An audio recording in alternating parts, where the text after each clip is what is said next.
Thank you, Brother Ray, sa pagbasa ng banal na scripture. Tayo po lahat ay marunong po dito malamig sa harapan. Ay, dito sa harapan. Masarap po dito po sa harapan, no? Ang dami po po pakate. Ayan. Po. Malamig po dito. Masarap. Para kayo nasa Amerika. Okay po, ang topic po natin ngayon po is about, ayan, pakikipaggera po, mga kapatid. Ayan. Ano po, it's time to declare war. Ano po, ayan. Ang ating po pag-aaralan sa umagang ito po. Ano po, alam niyo po talagang gera na talaga nangyayari na po sa paligid natin, sa mundo natin. No? Sa May 12, gera talaga mangyayari. Ano po? No, mangyayari sa Marikina, sa buong Pilipinas. Ano po, gera mangyayari. Ito po lang makita natin kung sino magwawagi. Ayan. Buong mundo, buong Pilipinas po yan sa May 12. Po, time to declare war sa ating mga Kristiyano. Ang ating teksto po ay binasa kanina, Ephesians chapter 6, verse 12. Pero sa 1 Timothy chapter 1, verse 18 po, ma-observe natin mamaya-maya po. Okay? Pero samahan niyo po muna ako manalangin. Let's pray. Oh my God in heaven, Lord, we pray that you bless us, guide us, Lord, and open our heart and our mind. As we listen to thy word, Lord God, and as we study this, upang kami po ay lumakas, maging matibay, maging matatag sa amin pong pananampalataya na patuloy na naglilingkod sa iyo na may mababang puso at punong-puno ng pagmamahal. Salamat po sa umaga ito, Panginoon, at ito muli ang aming dalangin. Pasasalamat sa pangalan po ni Jesus. Amen. Okay, katulad na lang pong nabanggit natin, na po, oras na po para tayo ay mag-declare ng gera. Na po, So marami tayong narinig sa bahay, no, gera na, sabi ng mag-asawa. No, nangyayari sa pamilya, sa eskwelahan, so maraming gera ang napaligid natin. So takot tayo magkaroon ng World War III. Dahil pag nagkaroon ng World War III, puro pindot na lang po.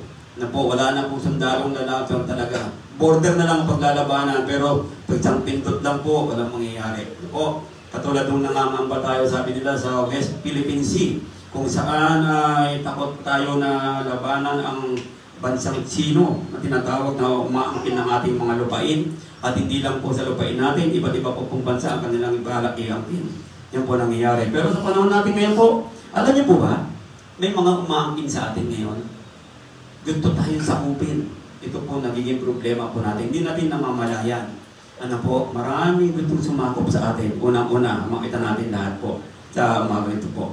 Bawat Kristiyano ngayon ay kailangan tumindig tayo.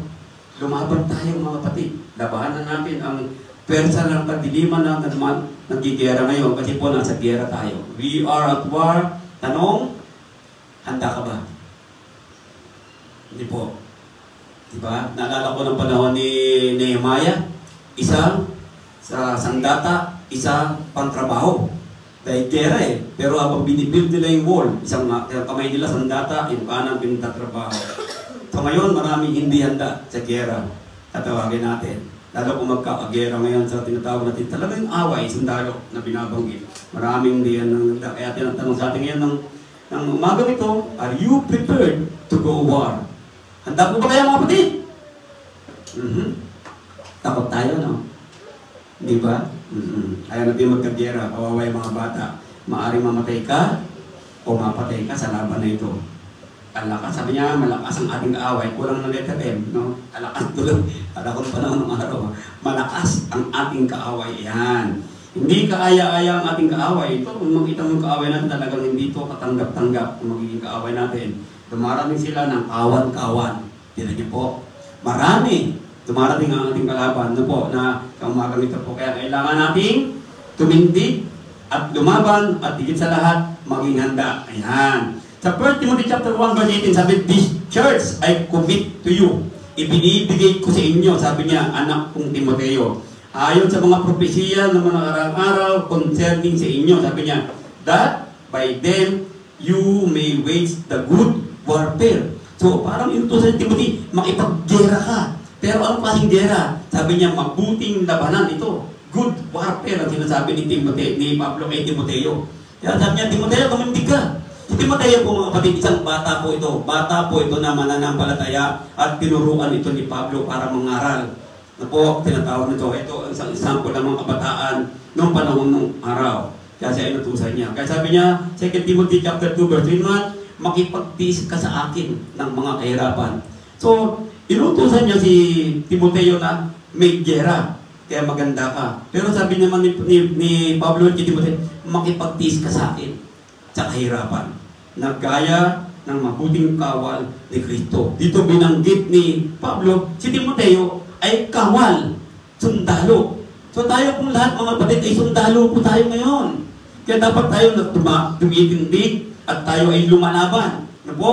Huwag tayong matakot sa ating laban na binabanggit. Sabi nga niya sa verse 4, no one engaged in warfare entangles himself with the affairs of this life. Ano pong ibig sabihin ito? Wala daw po nakikipaggera na kailanman ay hindi tayo na-aapekto ng ating pamumuhay pisikal. So, entangles, ibig sabihin na sa labuot na buhay na binabanggit dito na takpan tayo, no? Sabi niya, that he may please him when listed him as a soldier. Para naman po, ma-please natin ang naglagay sa ating bilang isang sundalo. So, hindi po tayo, ang Panginoon Diyos ang naglagay sa ating bilang sundalo. Kaya napakahalaga po tayo natin lumalaban talaga eh. Dapat sa isang kongregasyon, the Twinville Church of Christ, everybody must stand. Lahat tayo, tumayo tayo, lumaban tayo. No po, hindi natin papabayaan yung isa lang lalaban nito, kundi lahat po tayo ay mamamatay. Tignan niyo po 2 Corinthians 10:4. Sabi niya, sapagkat ang mga sandata ng aming pakikilaban ay hindi ukol sa laman, kundi sa harapan ng Diyos ay may kapangyarihan gumiba ng mga kuta. Ano yung kutang tinasabi?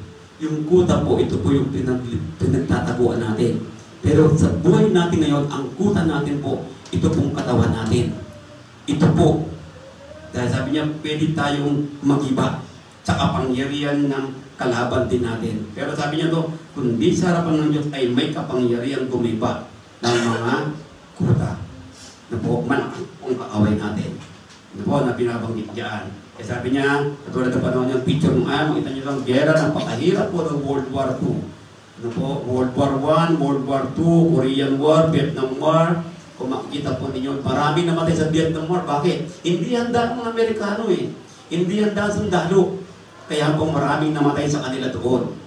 Po, libo-libo ang namatay na sundalo dahil hindi sila handa eh. Kaya yun pong mahalaga. Dapat po maging handa tayo upang hindi tayo matulad sa Vietnam War na binabanggit. No po?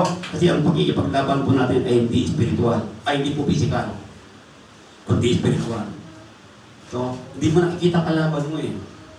Ito maganda. Pero pansinin niyo po ha, ang pagkikalaban natin, sabi niya po, ang araw-araw, binubomba tayo at walang tigil putukan sa kalaban. Hindi po sila nagkakaroon ng peace na tinatawag na sinasabi natin na tigil putukan katulad ng nangyayari para mga pag December may tigil putukan ng Pilipinas at sa NPA. Dahil natin po, hindi po pwede holiday, kung minsan ganyan din, tigil putukan. Pero sa kalaban natin ngayon, araw-araw bubombayin po talaga tayo yan. Hindi ka titigilan yan, kahit kailanman. Ano po? Kaya sabi niya, ang laban ay para sa iyong kaluluwa. Yan ang mahalaga. Pero po, nakalungkot po, maraming ayaw lumaban po sa kaluluwa eh. Pinababayaan natin ang ating kaluluwa. Yun po nangyayari. Kaya sa umaga nito po, ang pinaka-aral natin dito po, bantayan natin ang ating kaluluwa. Ano po? Kaya kailangan natin protektahan kung ano ang para sa Diyos. Ano may para sa Diyos? Diba? This body is for God. Diba? Sabi niya, you are the temple of the Holy Spirit. Tayong templo sa katawan ng Diyos ang katawan natin. Hindi atin to eh.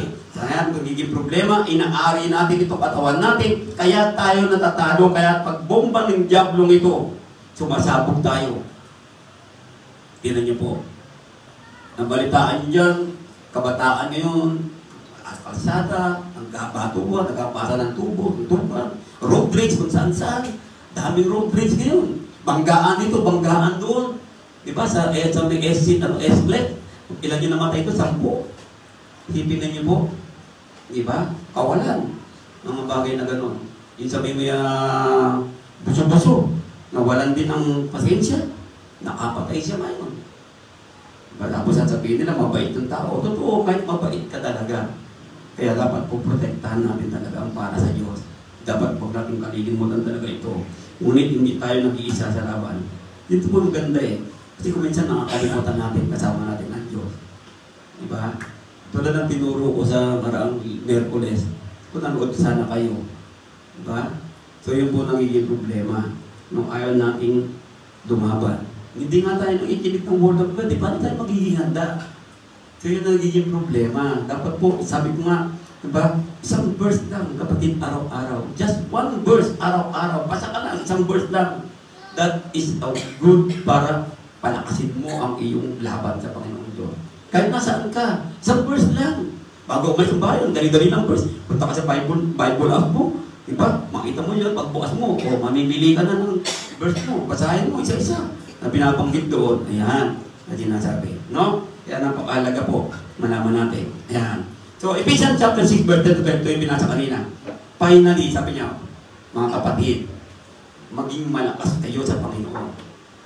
Ganyan po ang maganda ha, in the power of His might. Ang ibig sabihin nito, merong lakas, kapangyarihan mula sa Diyos na binibigay sa atin eh. Pero the problem is sinasayang natin. Hindi natin inaalagaan yung kapangyarihan na ito. Kaya sabi niya, put on the whole armor of God. But the problem, hindi natin alam ang whole armor. Diba? Kaya marami na sa mga sundalo talaga ngayon. Dahil walang ingat sila sa kanilang sinusuot. Lalo-lalo na mga sundalong Pilipino, mga niyo po, kakaawa sila, di ba? Ipaglaban sila, minsan nakasinelas, barilan dito. Marami na mamatay, walang mga bulletproof, walang mga helmet na dapat na bulletproof din. So, yun na nangyayari. So, tayo ito, kahit na anong bomba ng diablong ito, yan niyo po, sabi niya, the wise. Ano yung wise? Yung katusuhan. Sabi niya, katusuhan. Tusuhan ng diablo eh. Yan po, napakatuso nito eh. Sabi papaysi, ang ganda, pero sa loob pala niya, pangit yan. Tinan niyo po. Pinapakita niya sa'yo maganda eh.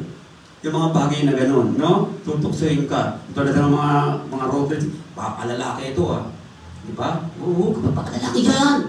Labanan mo. Kaya, gano'n ang nangyayari dyan. No po? Kaya sabi niya, hindi tayo nakikipaglaban-laban sa laman. At dugo, sabi niya, kundi, tinan niyo po ah, against principality. Ano ibig sabihin ng against principality? Against the ruler of darkness of this age. Tandaan niyo po mga kapatid, ang mundo po ang naghahari ang demonyo. Siya po ang naghahari mula sa palibot natin. Di po, sa ating pong nainingan na to, andiyan dyan lagi ang demonyo. Pero sabi niya kanina, kasama mo ang Diyos sa pangikipaglaban. Huwag tayong bibigay mga kapatid. Kuminsan kasi nade-depress tayo eh. Na po, huwag kayong made-depress. The moment na made-depress ka, diyan nasisimulan. Ang sabi ni Pedro, the devil is like a roaring lion. Umiibot-ibot yan. Alam niyo po ngayon kasi gumagapang lang yan. Hindi yan maingay. Pero, gumagano niya ng konti. Pag nakita ka niya nang hihina ka, sasakmalin ka na. Bubombayin ka na ng diablong ito na binabanggit yan. Kaya sabi nga po niya, no, put on the whole armor. Ano yung armor? Ayan. Yan niyo po. Therefore, having girded with waist, with truth. Dapat daw po yung ating pong balakang o waist natin, punong-puno ito ng katotohanan na binabanggit. Yan niyo po, isa-isa natin ha. Ito, having put the breastplate of righteousness. Katuwid. Pagiging matuwid. Diba? Hindi niyo po binanggit, breastplate. Kasi nandito po yung ating emosyon. Bantayan natin ang ating mga emosyon. Tapos sabi niya, tinan niyo po, having shod your feet with the preparation of the gospel of peace. Sa bawat lakad mo, dapat nandun laging kapayapaan. Ano ba ang mangyayari? Huwag mong kalilimutan ang ebanghelyo.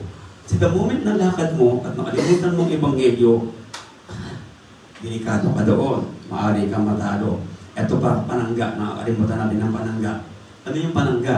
Yung faith mo. Kasi kung minsan nanghihina ang faith mo eh. Na binabanggit, kaya nawawala yung panangga natin eh. Na binabanggit doon. Kaya sabi ng Biblia na po, take the helmet of salvation. Lagi mo ilagay sa isip mo. Sa isip mo. Yung kaligtasan na binigay sa iyo ng Diyos. Di ba? Mga nagmumotor, pansinin niyo po. Di ba? Minsan, yung may helmet, pero nakaganon lang yung helmet. Hindi talaga. Dapat pa sinabi ng maglagay ng helmet, buo. Isot mo sa ulo mo. Yung mga nagmumotor. Yung mga nagmumotor po dito. Pag nagbiyahe kayo, magsuot lagi ng helmet. Hindi po, marami na pong namatay na walang helmet. Tandaan niyo po yan. No? Kaya mag-ingat po kayo. Ganyan din po, kamunggan na pag nawala sa iyo ang helmet of salvation, maaari ka nang mamatay. Ang kaluluwa mo. Ano po? Kaya sabi nga ng Biblia, dapat meron kang pantapan. Yung panaksak. Ano yun? The Word of God. Tandaan niyo po mga kapatid, the Word of God is matalim pa ito sa dalawang talim na kutsilyo.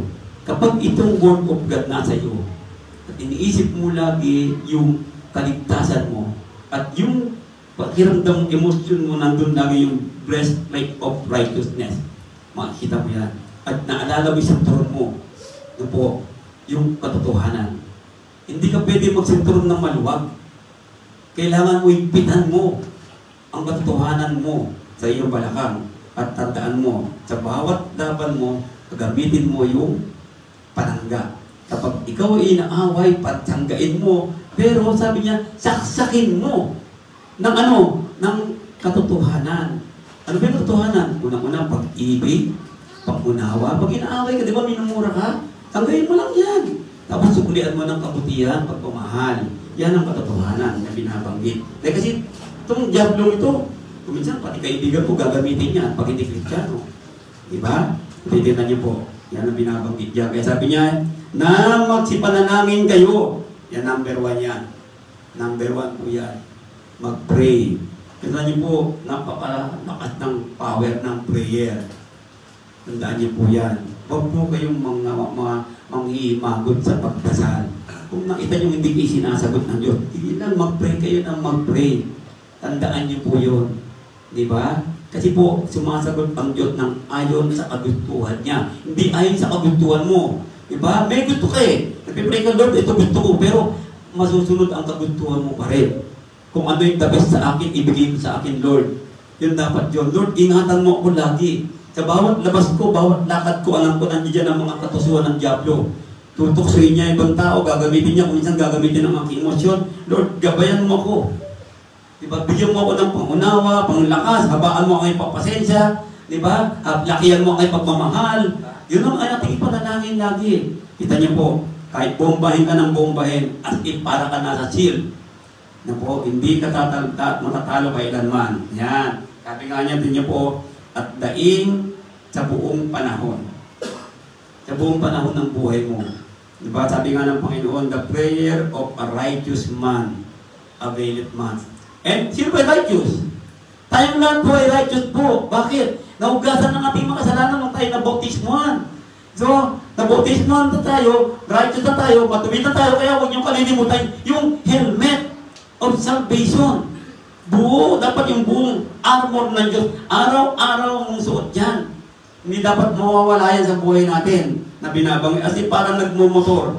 Di ba? Araw-araw naka-helmet yan, pero minsan wala na. Okay, nakasinelas na lang. Di ba? Delikado po yun. Yun yung nangyayari. Naka-short, mga ganun bagay. Minsan, hindi na nag-iingat. Sige lang, gano'n lang gano'n ang mga motor ngayon. Hindi na nag-iingat. Di ba? Tandaan niyo po, kahit na mabagal ka, mas maganda makarating ka sa tamang pupuntahan mo. Tandaan niyo po yun. Di ba? Lalo ng mga may asawa na bumotor, isipin ninyo lagi ang pamilya ninyo hanggat maaari. Ano po? Hindi yung basta. Kahit mga nagdadrive ng kotse sa sakyan dito, isipin niyo po mga bagay na gano'n. Di ba naalala niyo, sabi ko, pag may nakita kayong trader, huwag na kayo sumunod, paunahin niyo na yan. Yan yung palayuin niyo na yan. Di ba? Hindi mo kasi alam eh. Di ba? Mami, tumagilid siya, ganun, ka na. Di ba? So, hayaan mo na. Dati kasi ako, nung araw, kung nakita ko na yun, misingit din ako, pero nung wala na napanood yung mga bagay na, ayaw ko na. Yan, lumayo na kayo. Bahala kayo sa buhay niyo. Di ba? Hintayin mo na lang. Pwede ka na matulog sa tabing kalsada eh. Mag-hazard ka lang doon. Hayaan mo, lumayo. Saka kasumunod ulit. Kasi yung kahit na sabi mong limang sasakyan na ganyan, eh kung papatas na yan, matas yan, patay na. Diba, horseshoe nga lang yun, sa horseshoe lang yun, no? Nangyari, umatras. Gawa, matakot. Kaya sana gawan din ang paraan ng gobyerno natin yan. Yung mga bus na may SM, sa may north natin, sa south natin, dapat may sarili na silang daan eh. Kasi mga driver to, no, din. Kaya po, mga kapatid, makita natin, no po, Sabi niya, para matayo din tayo, tingnan niyo po unang-una. Panlilindang ang ginagamit ni Satanas para i-attack tayo araw-araw. Ang mga panlilindang ay upang sirain tayo. Sabi niya, unang-una ang ating kaisipan. Pangalawa, yung pagmamahal mo sa Diyos. Pangatlo, yung pagiging loyal mo kay God. Ito, ang naging number 3 problema ng Kristiyano ngayon. Ang isip, yung pagmamahal. Mahal ko si God! Tignan niyo po, mahal mo si God, ha? Pero minsan wala. Loyal ako kay God. Pero kung mawawala, yan ang magiging makita natin. Diba? Nga sabi ko nga, nakalimutan ninyo yung Ebanghelyo eh. No? Diba nung kayo binautismuhan, tinatanggap mo ba si Kristo bilang iyong Panginoon, tagapagligtas? Opo. Nananampalataya ko ba na si Diyos at anak na Diyos? Opo. Diba? Pero nasaan na? Yan ang mangyayari. Kaya sabi niya, ang isip mo. Ano yung isip? This is the battleground of Satan. Ito yun. Diyan, guguluhin ka rin sa tanas. Diyan, yung utak mo. Bubombahin ka lang dyan. Bibigyan ka ng problema. Bibigyan ka ng ganito. Kawalan ng pananampalataya. Nandyan na lahat. Pag-worry ka. Pag-worry mo, okay lang mag-worry. Pero yung worry mo, tatagdagan hanggang sa isaw ay manghina pananampalataya mo. See? Kaya nga sabi niya, yan ang pag-ipaglaban natin. Kaya sabi niya, tingnan niyo po. Now the serpent, yung ahas, was more cunning than any beast of the field. Talagang ang ahas ang pinakatuso sa lahat ng hayop na create ng Diyos. Tingnan niyo po. Diba? Kasi hindi mo na mamalayan yan. Kung di mo, ang ahas sa lugar, hindi mo na mamalayan. Kung minsan, may mga nakakita mo na lumalabas sa CR eh. Diba? Sa Lindoro, sa probinsya. Makita mo doon, pagkaupo na lang, tuklamin na yung pet. Patay. Tingnan niyo po. Sa mga tabi ng mga kisame, hindi mo alam. Minsan sa kotse, sa motor. Diba? Nandun pala. So, nandun talaga. Kaya sabi nga niya, binawalan niya na huwag ka nang kumain niya. So, isip. Masarap ito, maganda. Diba? Pansinin niyo po. Yun ang sinabi, di ka mamamatay dyan. Kainin mo. Okay? Pambira. Tingin pa lang, pagtingin mo pa lang. Ganda na ang tukso. Yun po, na binabanggit. Yun ang sabi. Sabi niya, the seed is down. Yan, bibigyan ka na ng down. Tingnan niyo po, and immediately, Jesus straight out sa sun and called him and said to him, kayong mga mahihina pa na ng balataya, bakit kayo nagda-doubt? Bakit? Kasi sa mind natin, binibigyan tayo ng doubt eh. Huwag po kayong mag-doubt. Ano po? Tandaan niyo po, ang Diyos ang makapangyarihan sa lahat. Double-minded person. Ano itong double-minded person? He is a double-minded man, unstable in all his ways. Ayun. Kapag dalawa lagi isip mo, double-minded ka, wala kang palagay, hindi ka mapalagay, hindi ka mapatali. No? Sa tama, paiba-iba ka ng mga bagay na ganito, tingnan niyo po. Hindi ka magiging stable talaga. Yan, mga bagay na ganyan. Ang sinabi niya, lumapit ka sa Diyos at lalapit sa iyo. Ito po nagiging problema ng isang bagay. Kapag tayo nang ikipaglaban na, nang ipaggera, dapat huwag mong kalimutan na lumapit sa Panginoon Diyos. Po, yan yung po binanggit. Cleanse your hands. Bakit hand ang binanggit ni Santiago? Kasi po yung hand ang ginagamit natin lahat eh. Diba? Pangkabot ng ulo, pangkalikot ng mata, pangkalikot ng ilong, pagkain na to, nandiyan po ang germs at tubig. Diba? Kaya nga tinuturuan tayo maghugas kayo ng kamay. Diba? So yung mga andyan po ang dumi lahat na binabanggit to. Kaya sabi niya, no, hugasan mo ang iyong kamay at higit sa lahat. Purify your heart. Kayo mga double-minded na tao. Yan, ang binabanggit ito. Maraming double-minded ha. Panahon natin ngayon. And Elijah came to all people and said, how long? How long? Sabi niya, hanggang kailan ka magdadoubt? Hanggang kailan ka mag-aalanganin? Hanggang kailan ka magdadalawang isip? Diba? Araw ng linggo eh. Bakit ka magdadalawang isip? Ano po unahin ko? Worship ba o ganito? Anak ko po. Tandaan niyo po, Sabado pa lang ng gabi, stick to my God. I will worship the Lord. So, leader ako, agahan ko. Dapat ganoon. Diba? See? Pag sinabi ni Brother Danny ako mag-lead, sige, mag-lead ako. Yun. Kaya-kaya. Diba? Ganun dapat tayo. Diba? Yung maganda yan. No po? But the people answered him not a word. Sabi doon. Yun yung po ganda tanong. Yun yung po. If the Lord is God, sundin mo siya. Sabi niya, pero kung ang demonyo ang Diyos, sundin mo siya. Yan, hindi niya po na binabanggit. Yan. Kaya sabi niya, evil minds are good allies of Satan. Yan talaga kakampi ni Satanas eh. ang ating pag-iisip. Ayan. And even as they did not like to retain God in their knowledge, ayan, God gave them over to a debased mind, to those things which are not fitting. Mga bagay na hindi naman dapat kaaya-aya. Hinayaan na ni God. Kaninong isip yun? No? Whose mind the God of these are as blinded? Kaninong isip? Sabi niya, na nabulag ngayon, na hindi nananampalataya, so let the light, the gospel of the glory of Christ, ang imahe ng Diyos. Dapat po ito magliliwanag sa atin. Sabi niya, this God should be shine on them. Yan. Yung binabanggit doon. Okay? So, pangalawa, pag-ibig sa God. Mahal niyo po Diyos, mga kapatid? Amen. Amen. Na po, mahal natin ano? Diba? Pero tanong, sino mas mahal mo? Yung asawa mo o ang Diyos?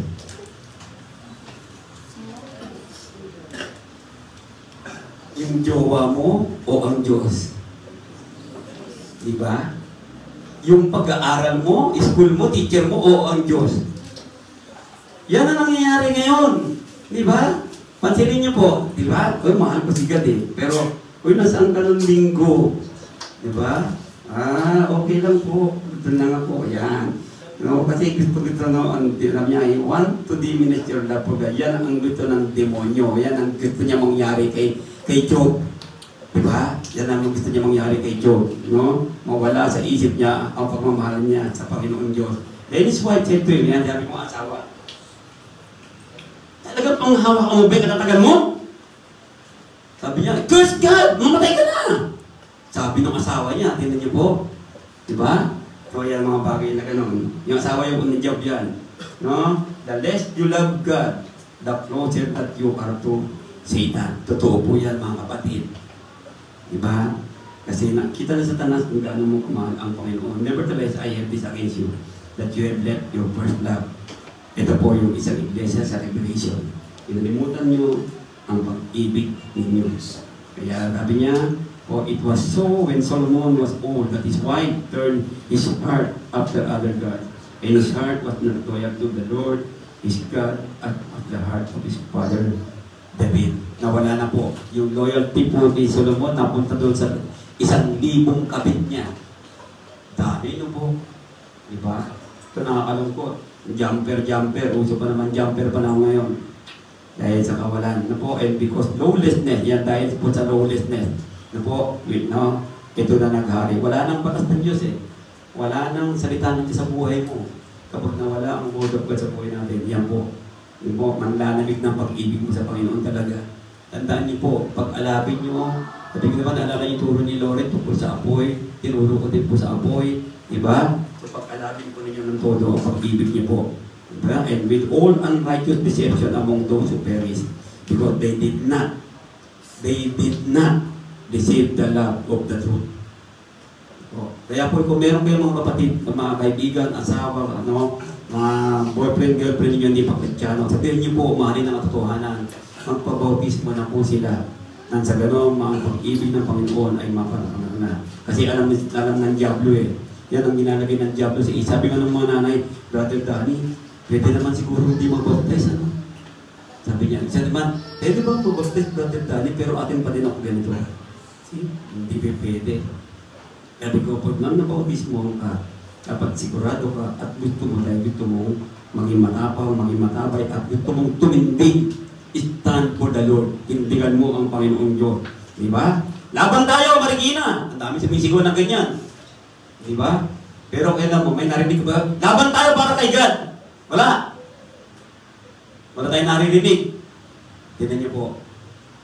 Puro laban tayo, Marikina. Nakakalimutan po na yan.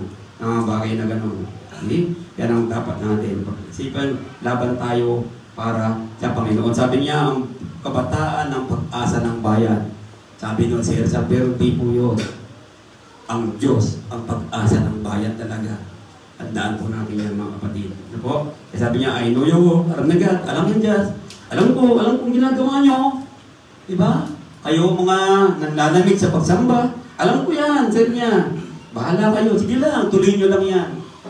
Pero lahat tayo, sabi ng Panginoon, ay pananagutan. Ano po? Mabuti man at masama. Yan. Yan yung binanggit ko kanina. Mas mahal niyo ang asawa niyo, nanay niyo, tatay niyo, dapat mahalin niyo sila. Pero mas mahal dapat natin ang Panginoong Diyos. Yes, Lord, you know that I love you. He said to him, feed my lambs. Yun po, pakainin niyo ang tupa. Ang ibig sabihin niya, magmahalan po tayong lahat. Magtulungan tayo, mga kapatid. Magtulungan po tayo. Okay? Yung loyalty natin, yan. How loyal are you to God? Gaano ka loyal? Hindi ka pwede mag-serve sa Diyos na nagsiserve ka sa pera o sa mga bagay-bagay na nasa mundong ito. If you are not committed to Jesus, Satan will attack you. Totoo po yun. Ano po? Kaya kung sino man nakakilala sa lumalapit sa Panginoon, ano po? Sabi niya, minamahal mo ng higit ang mga bagay sa mundong ito o mga magulang mo, hindi ka karapat-dapat sa Panginoon Diyos. No? Kayo mga adulterer, di ba? Hindi niyo ba alam ang pagkikipagkaibigan sa mundong ito ay kaaway ng Diyos? Sabi doon, binabanggit. No? Ang hindi sumama sa akin ay laban sa akin, sabi ng Panginoon Diyos. At ang hindi nag-iimpok ng kasama ko ay nagsasambulat, sabi doon. Sumasabog yan. So when loyalty is gone, the door is open for any kind of sin. Papasok na po ang klase, lahat ng uri, ng kasalanan sa buhay natin kapag tayo po ay hindi naging loyal sa Panginoon Diyos. Tandaan niyo po, maging loyal po tayo kay God. Dahil dito sa karumihan ng mga pita ng kanilang mga puso, ay ibinigay na sila ng Diyos. Sa Roman chapter 1 yan. Hindi na sila loyal eh. So, piling nila loyal sila kay God, pero ang totoo hindi. Ang pagiging loyal sa Panginoon Diyos ay pagiging tapat. Mga kapatid, sa umagang ito po, it's time to declare war. Makipaglaban tayo, makipaggera tayo. Kaya po, titignan natin, itong gerang ito, Satan is aiming at anything that is godly and honorably in your life. Talaga pong titirahin niya tayo. Lalo-lalo na po ang iglesia. Gusto niyang gawin ito. Hindi siya makapasok sa pintuan na yan. Nandiyan ang Diyos. Pinapasok natin. Hindi mo na alagay, behold, I stand at the door and knock. If anyone hears my voice, if anyone, sabi niya, and open the door, I will. Sabi ng Panginoon, papasok ako dyan. Kapag sama natin ang Diyos niya dito, kailanman ang Diablo hindi dapat mamasok sa ating isip, sa ating pagmamahal sa Kanya, at sa pagiging tapat natin sa Panginoon Diyos. Kaya mga kapatid, sa umagang ito, lest Satan should take advantage of us, or we are not ignorant of his device. Kapag tayo ay ignorante sa mga panloloko, panlalamang, mga bagay na ito, tayo po ay maaaring matalo o mamatay ang ating mga kaluluwa. Kaya po, and no wonder, for Satan himself, transform himself, yun niyo po, into an angel of light. Diyan siya, mabait, bait ganito, di ba? Halos lahat po ng kandidato natin sa mundong ito, sa Pilipinas, ganyan po, bait-bait. Okay? Katulad na lang po ng board member natin. Ang board member natin, sweldo, 147,000 a month. Kaya naman ginagawa nila, nakaupo sa Kapitolyo. Wala. Pera. Yan niya po. Ang kalungkot. Diba? Si pork barrel ng congressman, 210 million a year. 4 na taon silang uupo. Tignan niyo po. 210 times 4. Ilang million yun. Nasaan na pupunta? Diba? So, bait-baitan. Pag nanalo, di ka nakilala. See? Yun na nakakalungkot. Pero ang Diyos, ipanalo mo. Ipanalo mo Diyos sa buhay mo. Tandaan mo mga kapatid. Lagi kang panalo sa Kanya. See? Pauuntarin ka, payayamanin ka, pasisiklahin ka, bibigyan ka ng kapayapaan, pagsasaganain ka, at bibigyan ka ng magandang kalusugan sa buhay mo. Yan ang Diyos. Ipanalo mo ang Panginoon Diyos. Sa pagboto natin, manalangin kayo, mag-isip ng tama. Tandaan niyo po yun. No? Dahil mga bagay na ganyan. Okay? Kaya sabi niya dito, sa umagang ito, but I fear, lest somehow, katulad ng ahas, matukso si Eva, sa kanyang katusuhan, ang inyong pag-iisip, sabi niya, maaaring makura sa napakasimple ng kasalanan sa mundong ito. Kaya sabi niya, so sayang ang pagiging kay Kristo natin, mga kapatid. Mga kapatid, let's declare war!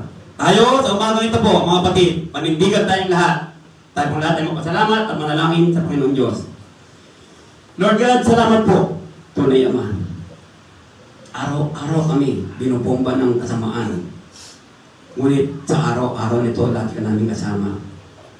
Tuloy, Ama, ang inahabilin mo sa amin, maging matatag kami. Nasuot namin lagi ang buong baluti na pinagkaloob mo sa amin. Upang kami po ay makalaban, makatindig, na dala-dala ang pangalan mo. Only you, O God, ikaw lamang ang magbibigay sa amin ng kalakasan sa pamamagitan ni Jesucristo na aming Panginoon. Salamat po ng marami. Ito po ang dalangin namin, pasalamat sa pangalan ni Jesus. Amen.